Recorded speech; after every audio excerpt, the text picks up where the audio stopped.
Hi there Capricorn, thank you for joining me for your weekly forecast for week commencing the 25th of April.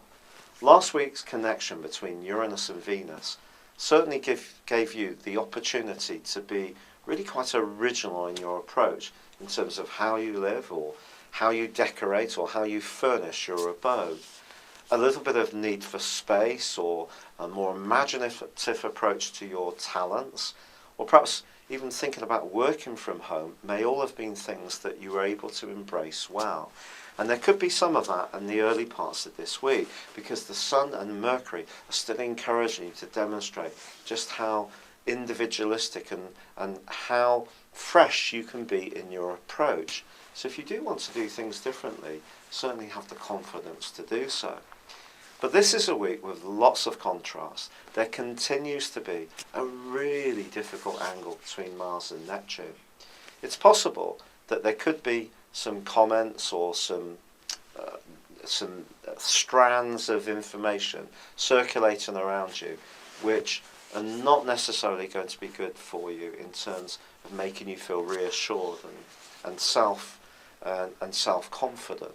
This is because the intrigue that Mars and Neptune can create is a neat vehicle for gossip or for worries and anxieties to be sprung from deep within inside your subconscious. So try to keep a handle on those. You can actually demonstrate a really bright and sunny part of your nature this week.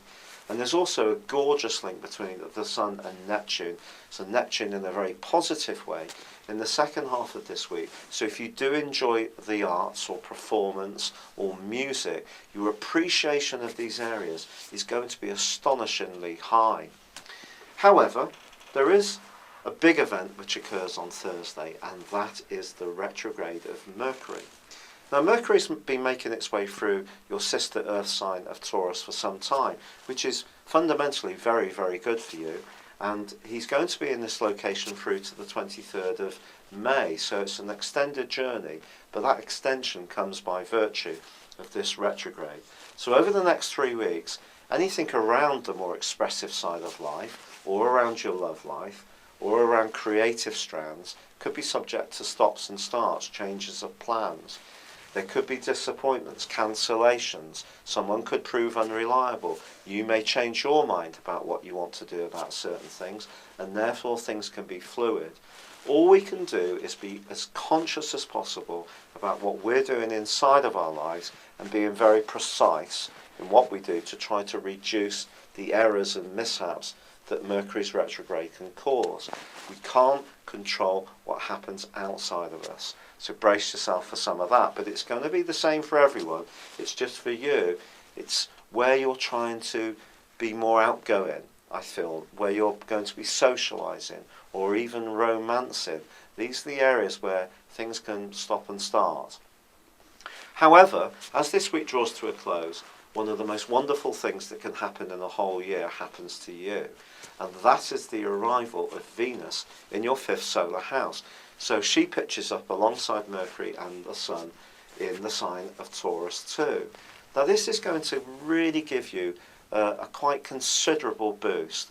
And over the next 4 weeks, don't be surprised if you decide that it's time for you to paint, draw, create, be much more attuned to your musical interests, or you give yourself a really stunning new makeover which can help you to dazzle people.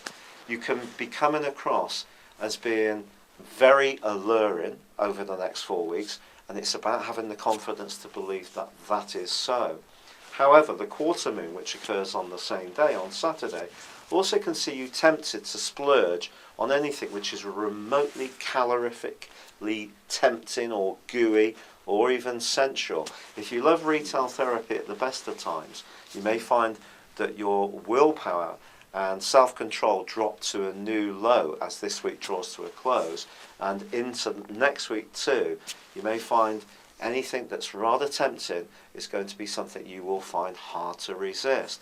But if there is someone around you that you tend to be very generous towards, but it's become a little bit of a pattern and you don't always feel appreciated for your kindness and thoughtfulness, then try to be aware that just always saying yes isn't necessarily good for that other person, and it's certainly not good for you.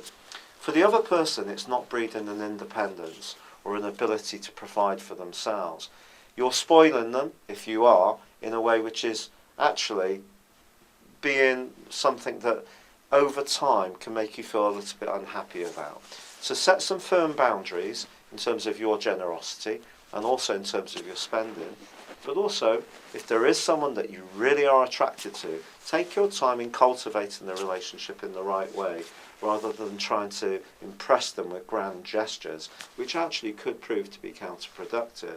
But that lovely link between the Sun and Neptune suggests that in the second half of this week, it's sensitivity, warmth of personality, and your sheer charisma, which are going to be the driving factors in how this part of the year unfolds for you.